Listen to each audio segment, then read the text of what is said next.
Sí, yo creo que sí. Buenas tardes. Bueno, entonces, mientras me abre. Todavía no está proyectando nada. Ah, sí. Listo. Entonces, mientras abre y carga el archivo de Unity, pues me presento. Un momento. Sí. Ya. Entonces, básicamente, esta charla se llama ¿por qué deberíamos seguir usando Unity? Y si usted no lo usa, ¿por qué no iniciar de una vez? ¿Sí? ¿Por qué no empieza? Bueno, me presento, yo soy Alejandro Huertas, soy ingeniero multimedia, soy desarrollador certificado, empresario y aparte también soy instructor y pues desarrollador en Nazca Digital. Entonces, en Nazca mi labor también es enseñarle a la gente a construir videojuegos a partir de esa herramienta, enseñar a la gente, últimamente hemos incursionado con las personas del sector de arquitectura para enseñarles también a hacer recorridos interactivos a través de la herramienta Unity.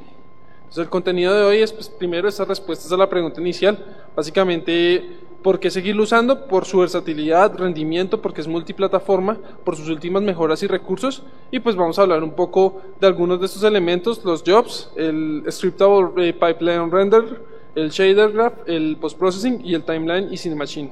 Entonces y al final voy a mostrarles, pues si el tiempo me da, un ejemplo práctico en lo que es Unity, ya directamente. ¿Qué es la versatilidad? La versatilidad es la capacidad de adaptarse con facilidad y rapidez a diferentes funciones, según la Real Academia Española. ¿Lo está leyendo? Así. Ok. Y pues, ¿por qué consideramos nosotros, o yo considero que Unity es versátil? Pues por su evolución. Si nosotros vemos desde la versión de Unity 5 de marzo de 2015, vemos que ya estaban incluyendo lo que era el PBR Shader, la iluminación en tiempo real por Global Illumination, WebGL, UI, un sistema de animación que es mucho mejor que el que existía anteriormente.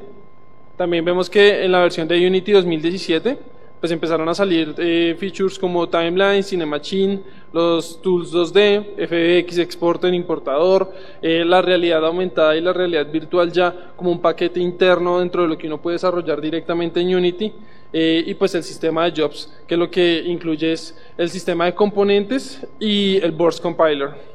Y pues básicamente la versión 2018 que ya nos empieza a hablar de lo que es el Scriptable Render Pipeline, lo que son digamos el Lightwave y el HD, el Shader Graph, Package Manager, Post Processing, animación y bueno, lo que es el Visual Effect Graph, que es como una herramienta que acaban de lanzar prácticamente, está disponible para la versión 2018.3.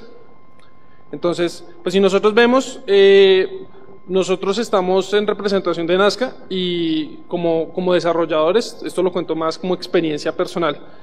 Al principio nosotros trabajamos mucho en Unity, ¿sí? Nos gustaba muchísimo trabajar, yo lo vengo trabajando desde hace más o menos unos 6 años y al principio digamos como que pues nos gustaba el resultado por varias cosas, entre digamos el hecho de que uno pudiera digamos como importar un modelo tan fácil, pudiera digamos adaptarle un comportamiento a través de una script de una manera sencilla, nos llamó bastante la atención. Pero pues empezamos a ver como la evolución de la plataforma, entonces ya la versión de Unity 5, por lo menos, ya empezamos a ver, digamos que se incluyó el PBR Shader, y pues, se me está saltando, y digamos vemos resultados ya a un realismo mayor, como lo que sucedió Adam, ¿sí? ¿Quiénes han visto el cortometraje de Adam acá? La mayoría lo han visto, entonces los que no lo han visto, los invito a ver el cortometraje de Adam, es un cortometraje bastante interesante. Y pues después, digamos que se empezó a suceder para nosotros, ¿sí? Como desarrolladores empezamos a notar de que había un mito. El primer mito era que uno no podía lograr buenos gráficos con Unity, ¿sí? Uno no podía lograr, digamos, al que en Unity hiciera algo que fuera bonito. Uno podía lograr cosas funcionales, pero no, eso pasaba digamos con la versión 4, pero con la versión 5, con Blacksmith, con Adam, pues uno empezó a notar como, ok, ya adaptando el PBR shader, pues ya puedo empezar a desarrollar mis shaders, incluso lo que nosotros hacíamos en el ejercicio de trabajo era, buscábamos una textura, por ejemplo, para hacer la madera de este escenario, buscábamos solamente la textura de la madera y a través de una página de Normal Maps o el convertidor de Normal Maps que tiene NVIDIA el plugin de NVIDIA para Photoshop, sacábamos el mapa de normales y a partir de ese mismo mapa empezábamos a generar los demás mapas para la demás información. Entonces, ese mito empezó a destruirse, el de es imposible, buenos gráficos. Sin embargo, pues salió un boom, que fue el Book of the Dead. ¿Quiénes han visto este Book of the Dead? Es que se me están adelantando las diapositivas. Entonces, ¿quiénes han visto este corto? Bueno, si no lo han visto, sería interesante de pronto mostrarlo. Si tenemos el tiempo ahorita, lo mostramos un momento para que empiecen a ver cómo el alcance de lo que ha logrado gráficamente la plataforma. Y pues básicamente cuando ya uno ve Book of the Dead, uno empieza a decir, ok, en Unity es posible el hiperrealismo, es posible lograr ese tipo de, digamos, de experiencias a través de lo que es la vegetación, que es uno de los materiales más complicados de realizar, ¿sí? Cuando uno, digamos, trabaja en este medio, en este entorno, nos hemos dado cuenta que la vegetación es uno de los elementos más complejos de sacar, digamos, de una manera coherente una translucidad a través de las hojas, a través del pasto. Es bastante difícil y pues este demo pues nos está demostrando, obviamente también con el sistema de iluminación que están generando Unity, que ya es posible lograrlo. Para nosotros es un mito superado. ¿Por qué deberíamos seguir usando Unity? Por su versatilidad, ¿sí? Y esa versatilidad es básicamente el principio de adaptación. Esa versatilidad es el principio de adaptación. Que no sé por qué se me está como adelantando la diapositiva y se me salta sola. Entonces, ¿qué es esa versatilidad o ese principio de adaptación? Básicamente es la posibilidad de pensar en cuáles son las necesidades que tienen los usuarios o que tenemos nosotros los desarrolladores de Unity directamente. Entonces, digamos, el hecho de que Unity se haya adaptado a las personas que quieren desarrollar cosas en la industria, ¿sí? Listo. ¿No se va a saltar? Perfecto. Te odio, PowerPoint. Entonces, el hecho de que Unity se esté logrando adaptar un poco más, bueno, se los vamos a mostrar desde acá, ¿sí? El hecho de que Unity se esté logrando, digamos, adaptar a las gráficas y a las mejoras que están pidiendo, porque si nosotros veamos en la versión 5, en la versión 2017, que una persona podía hacer un PBR shader, necesitaba pues saber programar shaders, y programar shaders es algo que es una tarea bastante compleja, o sea, no es como tan fácil llegar y ponerse a programar como voltearle la normal, ahora que el shader, o sea, toca saber bastante álgebra lineal, toca tener conocimientos bastante avanzados para hacer la programación de un shader de una forma adecuada. Entonces, consideramos que la versatilidad es uno de los puntos más importantes que tiene Unity y que ha logrado desarrollar, y que eso está haciendo que la industria mejore a día de hoy. Entonces, ok, se me enloqueció este computador. Ok, sorry. Entonces, bueno, nosotros en la oficina, ¿sí? Como les decía, yo soy empresario. Hicimos un día, estábamos pensando, así como estábamos en grupo, y dijimos, bueno, hagamos una prueba. Empecemos a hacer una prueba, hagamos un apartamento interactivo. Entonces, en ese apartamento interactivo, pues dijimos, bueno, ¿en dónde lo hacemos? Entonces empezamos a hacer una prueba entre diferentes motores de desarrollo. Utilizamos Unity, utilizamos Unreal, CryEngine, incluso este Stingray que lo había acabado de lanzar Autodesk, y dijimos, vamos a hacer una prueba, a ver en cuál nos va mejor, ¿sí? Y pues digamos, hicimos una comparativa en cuanto a lo que era rendimiento, resultado gráfico, quién es el que generaba el menor peso en el APK. El apartamento era para Android, ¿sí? Y pues cómo nos evitamos que, a pesar de que el apartamento se vea bonito, esta aplicación no mate el celular, es decir, no lo cuelgue, no lo bloquee, o no, digamos, no lo deje como tal sin ningún tipo de otro funcionamiento. Y pues al hacer ese estudio básico, ¿sí? Acá tenemos una gráfica en la que nos dice como, bueno, primero la versión Unity 5, la aplicación terminó pesando menos de 20 megas. El ítem que vemos de color azulito, el primero, es el peso de la aplicación, mientras el peso de la aplicación en Unreal estaba costando casi 500 megas. Hicimos nuevamente la prueba en Unity 2018, ¿sí? Y en Unreal 4.19, Y nos dimos cuenta de que el peso en la aplicación de Unity, ¿sí? Utilizando Lightwave Render Pipeline y utilizando pues los features que tenía Unreal, y nos dimos cuenta de que realmente la aplicación en Unity seguía pesando mucho menos y la calidad gráfica ya estaba equiparada. Podría decirse que uno abría la aplicación en cualquiera de los dos y uno no sabía, o sea, si no le ves el título al principio, no reconoces cuál era el motor el que lo estaba ejecutando. ¿Eso qué indica? Indica que Unity sigue manteniendo el peso de las aplicaciones, sigue siendo aplicaciones bajas, ¿sí? En cuanto a lo que es peso, el rendimiento sigue siendo alto y se está mejorando aún más en el tema de rendimiento. Ahorita que hablemos del Job System, no lo voy a explicar pues porque no hay tiempo como tal para explicar el Job System, pero sí de pronto para que los que no conocen cómo es el concepto del Job System, pues lo puedan de pronto aplicar, ¿sí? Y también, pues la otra medida que utilizamos fue el tiempo en apertura. Entonces, pues realmente en Unity las aplicaciones no se demoran casi nada en abrir, muestra el logo de Unity, carga todo y chao, ¿sí? Mientras en otros motores, pues sí se demoraba un poco más. Entonces, ¿en qué celulares hicimos estas pruebas? Huawei Mate 9, Huawei P10, Samsung Galaxy S7 y ya. Digamos en esos tres celulares. Es una prueba, digamos, como bastante del equipo de oficina, pero que para nuestro grupo de trabajo nos sirvió para convencernos de que tenemos que seguir trabajando con Unity, porque el rendimiento y la parte gráfica nos va a seguir dando el resultado que estamos esperando. Entonces, pues digamos, la conclusión de lo que les decía, la aplicación pesaba menos, para nuestro equipo el resultado era visual casi el mismo, ¿sí? Y el tiempo de apertura sigue siendo mucho más rápido. ¿Quiénes conocen este juego Monument Valley? Sí, los que no lo conocen les recomiendo que lo descarguen, es un juego buenísimo, ¿sí?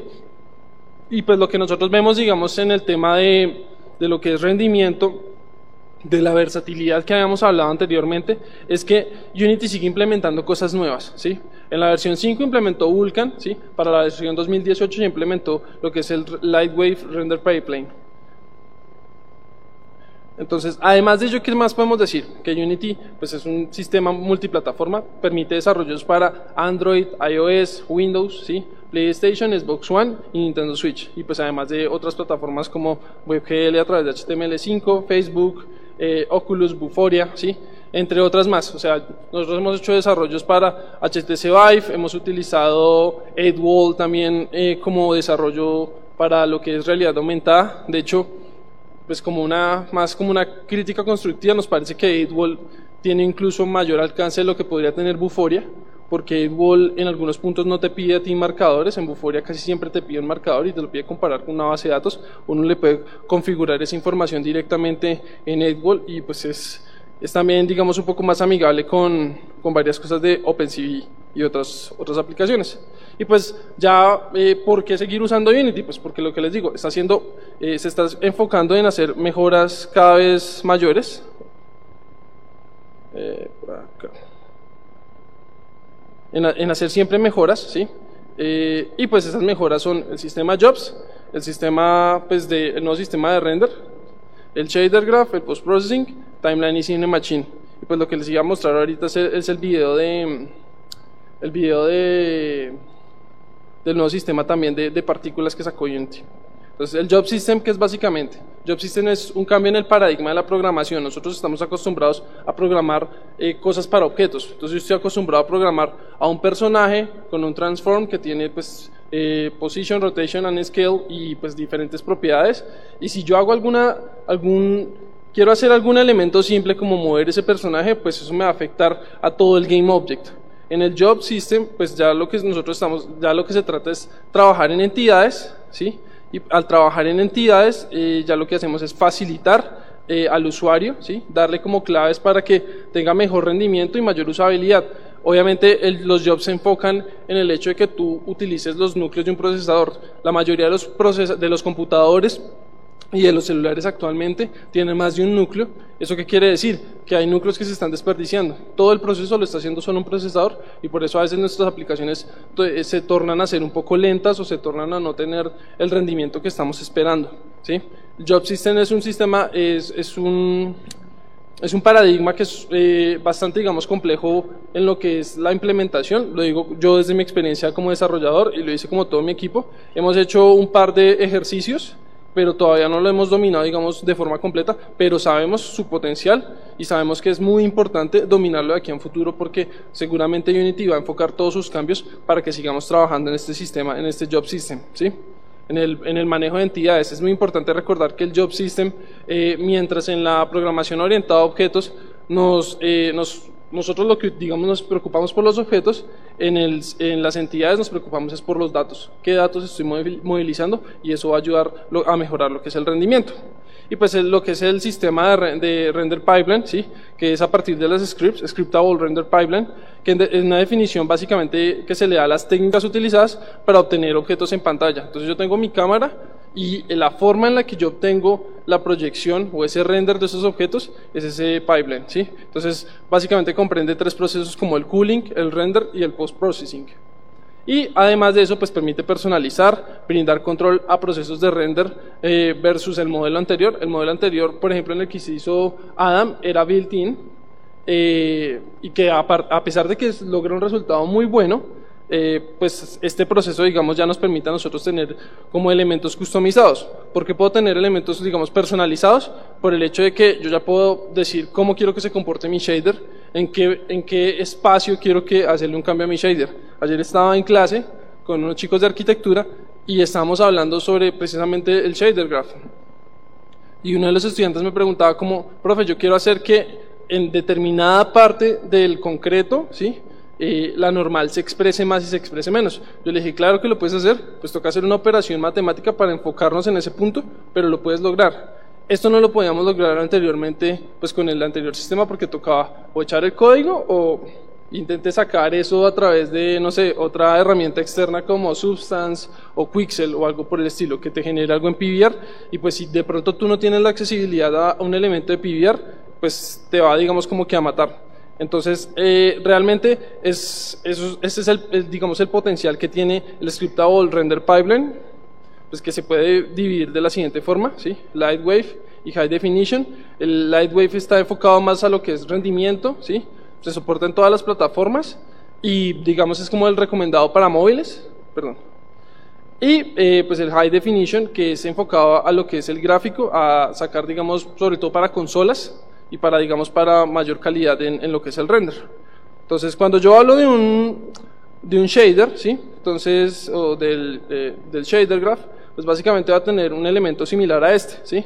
Es muy parecido al albedo o al standard shader que conocíamos anteriormente, perdón, y en donde tenemos diferentes modificaciones, ¿sí? Tenemos también la posibilidad de cambiarle la propiedad de lo que es metallic y specular, y podemos, digamos, variar lo que son los nodos diferentes. Esto está disponible desde la versión 2018.1.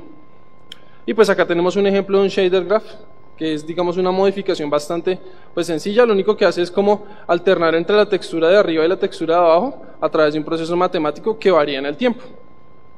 Entonces, bueno, si usted es programador y quiere personalizar sus nodos, entonces usted dice, no, yo la verdad es que me gustaría usar ese shader graph, pero me gustaría agregarle mis propias funcionalidades a esos nodos. Usted perfectamente lo puede hacer utilizando, pues, digamos, programando lo que es, integrando lo que es la librería shader graph, ¿sí? Y pues ya no utilizaría, digamos, mono behavior, sino code function node, que es básicamente lo que uno llama dentro del shader graph.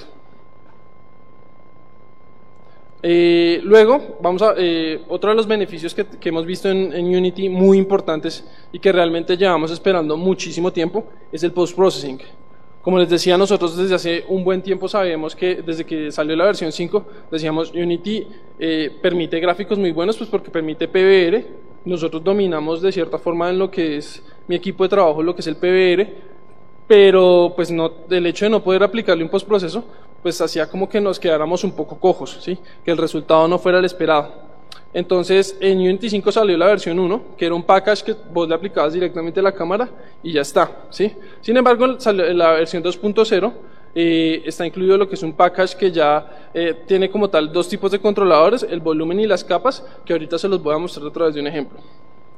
Entonces, pues como les explicaba, las capas se les aplican a las cámaras, ¿sí? Que van a tener el post-processing, y los volúmenes se les aplican a los objetos, ¿sí? O a los espacios en donde yo quiero que este post-processing afecte, ¿sí? Es muy importante tener en cuenta que los volúmenes, cuando son, digamos, en un espacio delimitado, necesitan tener un collider. Básicamente este es el ejemplo. El ejemplo es una escena de colegio, ya se las voy a mostrar. Y en esa escena de colegio, pues básicamente lo que vamos a hacer es simplemente, hay una cámara con un controlador que hace un caminado y que pues al caminar en diferentes escenas va cambiando como el ambiente, y pues lo que vamos a hacer es modificar un poco los post-processing para que se logre ver, digamos, el potencial. Esta escena estaba hecha creo que para Unity 5.6, si mal no estoy, la versión 5.6. Entonces si la descargan del Asset Store, es muy importante que le hagan lo que es el quemado de luces o el Bake Lightning para que les pueda funcionar este ejemplo, ¿sí? Si no, no les va a funcionar. Y pues otro de los features que para nosotros fue muy importante que Unity haya integrado es el Timeline y Cinemachine. Timeline y Cinemachine básicamente es una herramienta para edición de video y permite trabajar con animation clips y pues hacer cambios interesantes. Por lo menos tú puedes hacer un paneo, un intro mucho más elaborado. Nosotros anteriormente este tipo de intros los elaborábamos solamente con un animation clip y con el animation controller, y los conectábamos. Y pues digamos como que tocaba ejecutar un script, como que todo era un poco más complicado. La persona que no sabía programación tocaba explicarle, mire, esto es un script, tiene que crear una variable de tipo animator, y luego el animator obtener el componente y luego darle la función de play, ¿sí? Ya con el Timeline y Cinemachine, la persona que no sepa programar no tiene por qué aprenderlo. En cierta forma puede enfocarse en tareas que digamos le van a gustar un poco más, ¿sí? Y pues al que le gusta programar lo ponemos a programar cosas que realmente sean un poco más complejas que este tipo de comportamientos. Entonces, pues antes de continuar es importante también recordar que yo en todas las charlas que tengo la posibilidad donde me invitan, siempre me gusta recalcar esto, ¿sí? En 2017 Forbes dijo que las próximas tendencias líderes en tecnología y dueñas del mercado iban a ser realidad virtual y realidad aumentada, inteligencia artificial, machine learning e internet de las cosas. Quiero recordarles que nosotros utilizando Unity podemos desarrollar cualquiera de estos elementos sin ningún tipo de problemas. Y pues realmente Unity nos ofrece muchas herramientas, muchos recursos para lograrlo. Bueno, los recursos para el que no los conoce, de pronto el que sea nuevo o algo por el estilo, lo invito a que descargue los kits, el 2D Kit, el 3D Game Kit. Hace unos días salió el First Person Shooter Controller también, que es todo un nivel, es bastante interesante, y pues lo pueden utilizar, el First Person Shooter Sample, perdón. Y pues básicamente vamos a hacer, ahora sí a mostrarles el ejemplo que tengo en Unity. Entonces, ¿qué es lo que tengo acá? Bueno, tengo... No, me está fallando. Voy a intentar con mi mouse por acá. Ok. Entonces tengo una cámara, ¿sí? Y un container de los post-processing. Entonces tengo un elemento que es el global, ¿sí? de los post-processing, como les decía anteriormente. El post-processing, ¿qué es de qué se compone? El post-processing se compone de lo que es un layer que se le aplica a la cámara, ¿sí? Y un volumen que se le aplica a alguna zona del escenario. Entonces acá tengo la cámara, ¿sí? Esta cámara tiene un layer que es el post-processing, y pues tiene también un script de movimiento, que en este caso digamos vamos a considerarla un poco irrelevante, y tiene lo que es el global, ¿sí? Que es el que me afecta a toda la escena, y una serie de instancias. Entonces una instancia en la que le cambio un color como más azulado, acá, bueno, en cada una tengo como diferentes efectos. Voy a mostrarles rápidamente cómo se ve.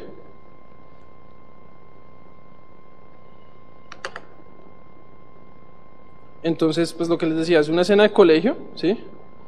Y cuando nosotros ingresamos, bueno, ahí hay un cambio bastante abrupto en lo que es la tonalidad, ¿sí?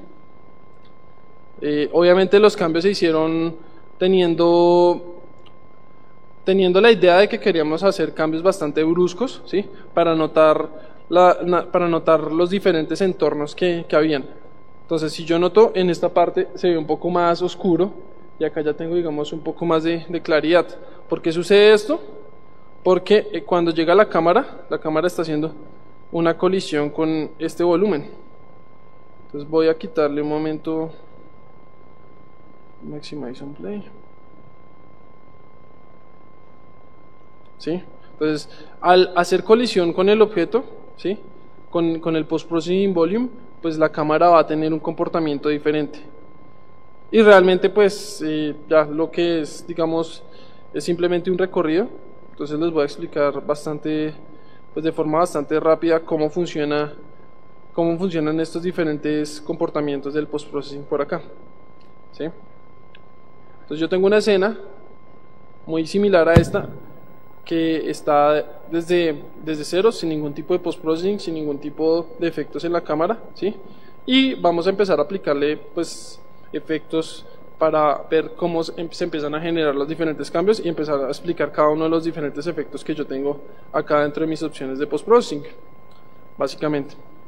Entonces, lo que les digo, recuerden que si ustedes descargan este demo que está en la Asset Store, ¿sí? Se llama School Scene o escena de colegio. Si descargan este demo pueden...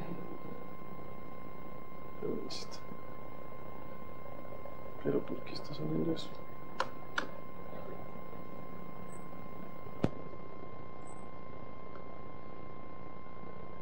Si descargan este demo, pues pueden ver, van a ver tres diferentes escenas. Entonces va a estar la escena de día, ¿sí?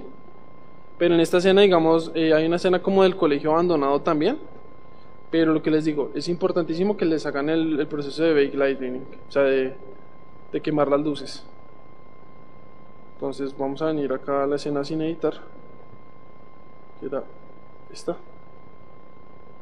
¿sí? Entonces acá tengo mi escena sin editar, sin ningún tipo de post-processing. Entonces la cámara no tiene absolutamente nada, ¿sí? Y pues no hay ningún tipo de game object que lo genere. Entonces lo que nosotros siempre hacemos es crear un game object vacío, ¿sí?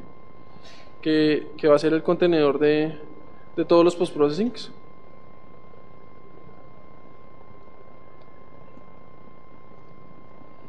Entonces le pongo de nombre container post-processing y acá directamente va a empezar a crear pues mis objetos, mis game objects. Entonces este primer lo va a denominar de global, ¿sí? Y este global post-processing le voy a agregar lo que es el paquete de post-processing. Importantísimo, para el que no tenga el paquete de los post-processing tiene que venir al Package Manager, Window Package Manager, y buscarlo, descargarlo directamente acá, ¿sí? O si no lo tienen incluido, pues vienen a la ventana de All, Post-Processing, y le dan, pues acá en la parte no les va a salir Up to Date, sino Install. Y lo instalan y pues esperan a que ya esté como tal, pues cargado en el sistema. Es importantísimo que tengan en cuenta que busquen la última versión. Siempre es recomendable usar la última versión de Post-Processing para que lo puedan manejar. Este Package Manager es una de las mejores opciones que siento también ha desarrollado Unity. Y respondiendo a la primera pregunta, ¿por qué debemos seguir usando Unity? O sea, los que lo usan, ¿por qué tienen que seguirlo usando? Porque Unity piensa muchísimo en sus usuarios. Y lo que les digo, a mí, pues, yo trabajo para Nazca, yo trabajo para otra compañía, ¿sí? Pero siento que realmente Unity está pensando muchísimo en los usuarios. Pongo el ejemplo de Flash. ¿Quiénes usaron Flash o conocen Flash? Adobe Flash, ¿sí? Entonces, no sé si ustedes recuerdan, hace unos 8 o 10 años todo se hacía con Flash. Absolutamente todo. Animaciones, web, absolutamente todo se hacía con Flash. ¿Qué pasó? Flash dejó de pensar en sus usuarios. Los usuarios le decían, oye, Flash está sacando aplicaciones muy pesadas. Adobe le importó de pronto, o sea, no le puso de pronto demasiada atención y los usuarios de Flash empezaron a migrar a otras tecnologías. Salió HTML5, CSS3, JavaScript. Entonces la gente empezó a buscar lo que más le convenía en ese caso. Eso es lo que ha hecho, digamos, Unity. Unity ha pensado mucho en el usuario. El usuario le ha dicho como, tienes muy buenos sistemas de shaders, pero no los podemos controlar. Ok, ten el shader graph. Tienes muy buenos, tienes muy buenos controles de lo que se puede hacer en el escenario, ¿sí? Hay luces muy poderosas, hay, digamos, interacciones muy chéveres, pero yo quiero que sea más bonito, ¿sí? Yo quiero hacer efectos más bonitos. Toma el paquete de post-processing y después dijeron, oye, están generando mucho peso ese paquete de post-processing en mis aplicaciones. Ok, vamos a dividirlo en diferentes objetos para que lo puedas personalizar y para que también te pueda generar mayor rendimiento. Entonces, lo que les decía, volviendo al tema ya acá con los post-processing, es básicamente, cargamos el post-processing y pues ya simplemente lo agregamos como un componente. Entonces acá vamos a crear el componente volume, ¿sí? Y pues a este post-processing volume vamos a necesitar cargarle un profile, ¿sí? Lo primero que nos pregunta en el post-processing volume es como si este post-processing va a ser global. Es decir, si esto tiene activado el chulito de global, significa que va a afectar a toda la escena. ¿Sí? Si no lo tiene activado, pues no va a afectar sino solamente a los determinados lugares, ¿sí? Pero si yo no lo quiero que sea global, tengo que agregarle un box collider o algún tipo de collider para que pueda afectarlo cuando la cámara pase sobre él. Entonces vamos a crear un profile, ¿sí? Él automáticamente lo que toma es el nombre del game object y se lo asigna al profile del post processing. Y en la cámara vamos a eliminar este game object. Y en la cámara vamos a hacer lo mismo, vamos a agregar un post-processing, pero en este caso no es un volume, sino un layer. Entonces, ¿el layer qué es? El layer es básicamente, pues, como la capa que está interpretando todos los post-processings. Entonces, primero tenemos que asignárselas directamente desde acá y desde la parte de arriba, bueno, ya está asignada. Y le podemos asignar diferentes tipos de anti-aliasing. Claramente, uno de los elementos que más genera consumo es el anti-aliasing. Entonces digamos el FXAA es como el más rápido, es el recomendado para móviles, ¿sí? Pero el TAA, el Temporal Anti-Aliasing, es como el más poderoso, el que nos genera mayor resultado en lo que es la parte visual. Entonces voy a activarle este Temporal Anti-Aliasing y voy a venir a mi Global Post Processing. ¿Qué tengo que hacer? Activarle también la capa de Post Processing y vamos a empezar a ver los efectos. Entonces por favor miren la pantalla de Game y vamos a empezar a ver qué empieza a afectar nuestro post processing. Entonces vamos a agregarle un efecto, por ejemplo puede ser el de viñeta, ¿sí? Que es como digamos el principal, y podemos activarle todas las opciones dándole clic a donde dice All, y pues básicamente no va a hacer nada porque no le hemos movido ningún tipo de elemento. Cuando yo le empiezo a mover la intensidad, ¿sí? O yo le empiezo a mover como tal otros parámetros, me va a empezar a generar un cambio. Okay. Recuerden que tenemos que tener activado el list global. Entonces, como no tenía activado el list global, pues no estaba pasando absolutamente nada, ¿sí? Para que esto afectara sin tener generado el list global, tenía que haberle agregado un box collider, ¿sí? Y a ese box collider pues darle como tal una dimensión adecuada. En este caso, no sé, por ahí unos 10 por 10, ¿sí? Más o menos así. Y lo podemos subir unos 10 posiciones, no, es mucho, 5 posiciones en Y. Entonces más o menos digamos así, ya empezaría a afectar lo que es la viñeta del post-processing, ¿sí? Pero pues lo que les digo, lo vamos a dejar simplemente, como este es el global, lo vamos a dejar sin el elemento pues como tal activado. Pues podemos modificarle como lo que es la intensidad, pues qué tal el suavizado, ¿sí? Qué tan redondo lo quiero o qué tan plano lo quiero. Digamos, si yo le veo de esta forma, pues como tiene digamos la opción de generar una viñeta rectangular, una viñeta un poco más circular. Entonces voy a dejarlo más o menos con este valor. Voy a quitar este rounded y ya está. Y voy a empezar a agregarle otro tipo de elementos. Entonces lo que es la viñeta es como un bordeado que yo le genero. El ambient occlusion va a buscarme los elementos del entorno y va a generarme unas sombras que generan propiamente esos elementos, ¿sí? Es una forma, digamos, de ayudar a nuestro sistema de sombreado y de iluminación dentro de lo que es nuestro ambiente. Vamos a activarle todas las opciones también y vamos a empezar a modificarle ciertos parámetros. Miren que si se le modifica, se le sube muchísimo, pues la escena se me va a oscurecer hartísimo. Esa no es mi idea. Entonces vamos a dejarla por ahí en 0.30 más o menos, 0.50. Y bueno, vamos a quitarle como tal de pronto todos estos parámetros que no quiero que me afecten. Y así como, digamos, yo puedo jugar con esto, ¿qué es lo que para qué digamos es potente o para qué nos sirve lo que es la herramienta de post-processing?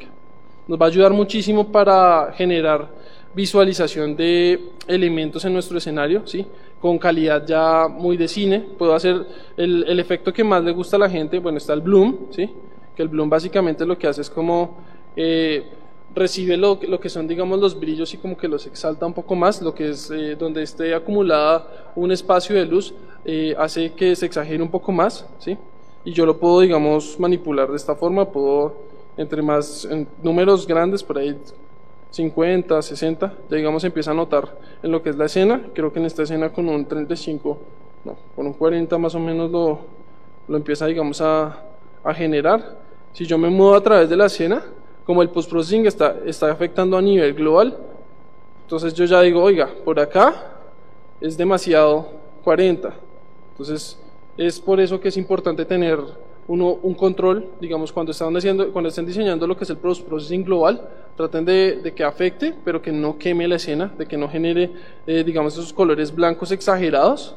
Y más bien este tipo de colores los pueden realzar con un post-processing local, ¿sí? Que es o con una instancia de ese post-processing. Entonces, ¿cómo creamos esas instancias?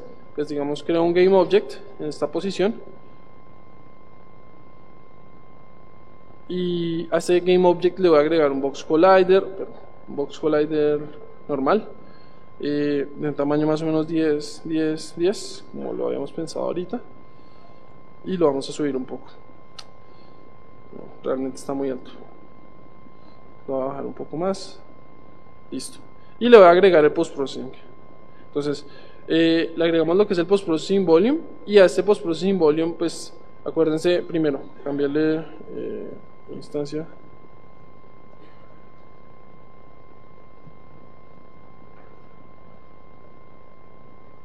Entonces, a esta instancia de post-processing, lo que vamos a hacer es ubicarla mejor dentro de nuestra escena, crearle un profile y le empezamos a agregar los efectos que queramos. Entonces, lo que es el color grading es básicamente un sistema de corrección de color, ¿sí? Ese sistema de corrección de color nos permite, pues, manejar lo que es la temperatura y el tono de nuestra imagen.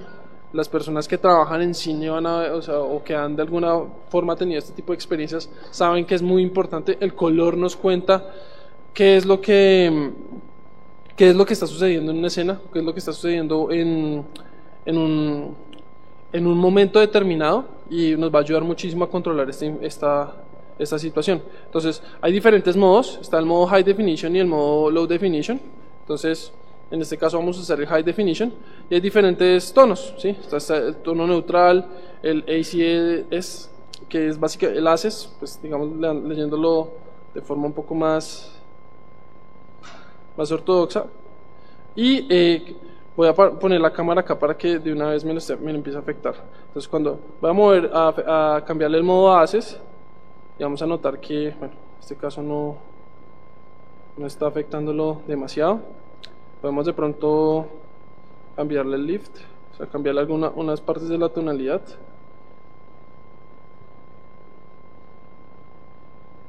Y un poquito el gamma, ¿sí? No sé si acá se está, bueno, esta pantalla no nos da mucha ayuda con el tema de color, pero bueno, no importa.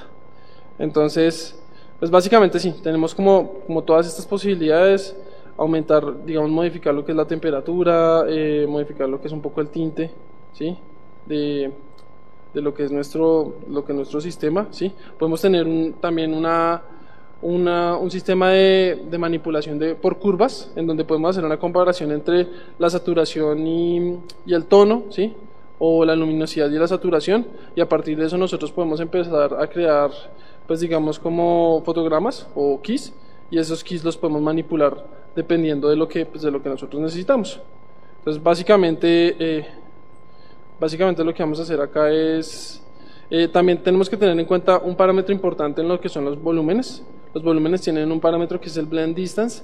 Esto significa que cuando yo me acerque a este blend distance, qué tan fuerte va a ser el cambio o qué tan ligero va a ser el cambio. Entonces, ok, la cámara no había asignado el movimiento. Okay.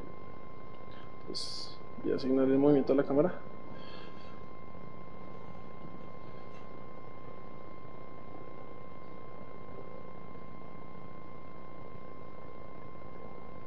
Y lo que básicamente tenemos es unos cambios que se empiezan a generar a partir de la entrada, digamos, y la salida del post-processing. Creo que ya el tiempo no me da para mucho más. Me gustaría saber qué dudas o preguntas tienen de pronto al respecto. ¿Le puedes pasar el micrófono, por favor?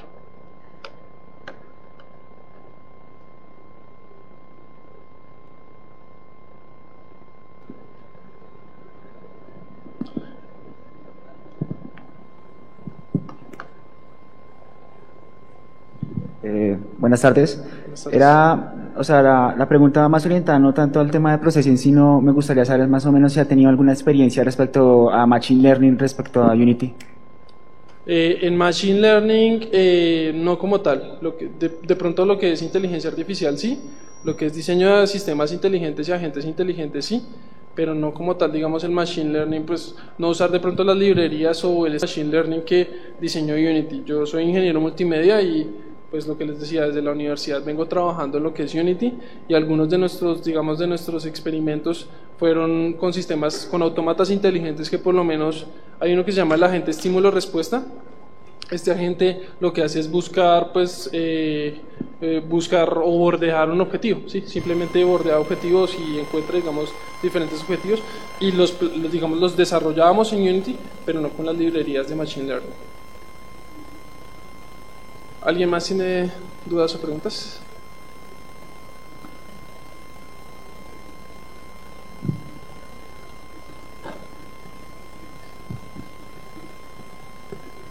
Buenas tardes. Ese valor que usted decía del volumen, no me quedó muy bien claro, pero podría ayudar para, por ejemplo, el primer ejemplo que usted nos dio de la escena que ya tenía el post-processing.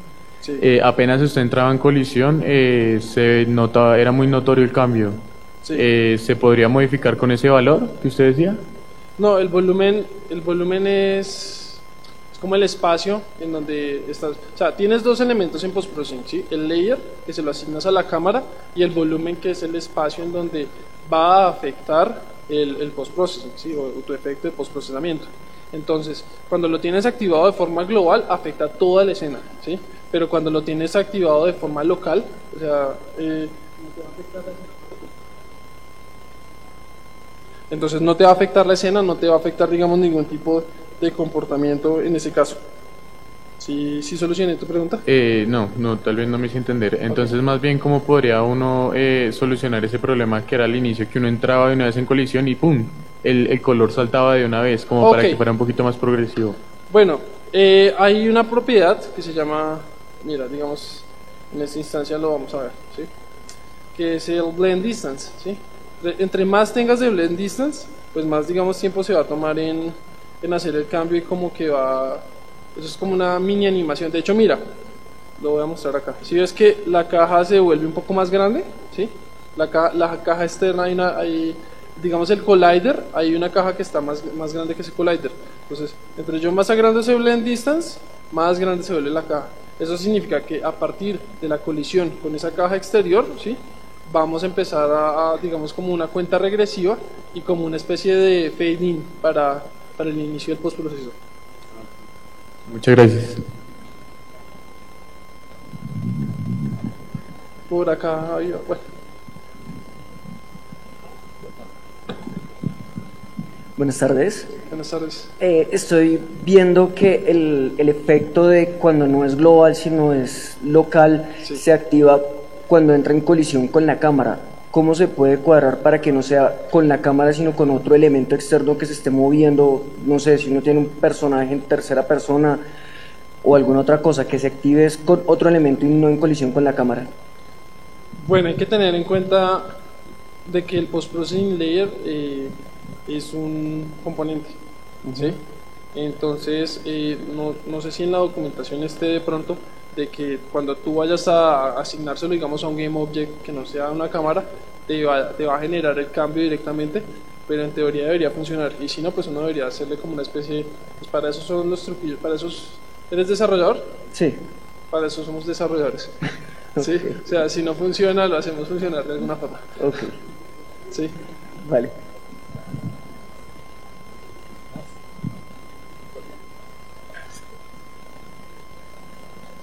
Sí, eso es como digamos, anteriormente cuando no estaba el shader graph, pues uno hacía el shader a las malas, como pudiera, ¿sí? O pues lo que les digo, eso lo hablo yo más desde mi experiencia. Cuéntame. Sí, mi nombre es Miguel, soy desarrollador de videojuegos, bueno, indie. Entonces, me interesa lo que sería la parte del occlusion coding, lo que se utiliza en el 3D para deshabilitar el renderizado de los objetos en 3D. Pero mi problema es en deshabilitar el renderizado en 2D. Me desarrollé una forma que lo que hace es, al colisionar con los objetos en 2D, llamo un script y deshabilito el sprite. ¿Y cómo los estás deshabilitando? O sea, ¿desactivas tú el Game Object? No, solo desactivo el sprite. O sea, tengo problemas de rendimiento a veces, entonces se me ocurrió, no sé, hacer un tipo de oclusión cooling para el 2D. Entonces me gustaría saber cómo puedo mejorar el rendimiento del juego. Pues digamos en ese caso sí sería buenísimo ver cómo la estructura de... Eso es un personaje, o sea, ¿en dónde te está pasando eso? O sea, estoy utilizando casi lo mismo que se está usando ahí. O sea, utilizo la cámara y la cámara tiene otra colisión. La colisión avanza con el jugador y el jugador al avanzar choca contra los objetos. Okay. Y si no choca, pues los objetos dejan de renderizarse. Más no se desactivan. Pues entonces ahí sí sería que o sea, que el control no lo hagas a través de la colisión. O sea, buscar otra forma de generar ese control o generar una bandera, ¿sí? De pronto bueno, un raycast te pueda funcionar, pero es lo que te digo, ahí sí sería mejor de pronto ver un poco más a profundidad, porque pues estoy como imaginándome más o menos lo que hiciste y es como más de pronto sentarse y pensar de pronto una mejoría para ello. Sí. Es más como pensar un poquito más la arquitectura a fondo. Por acá tengo una pregunta.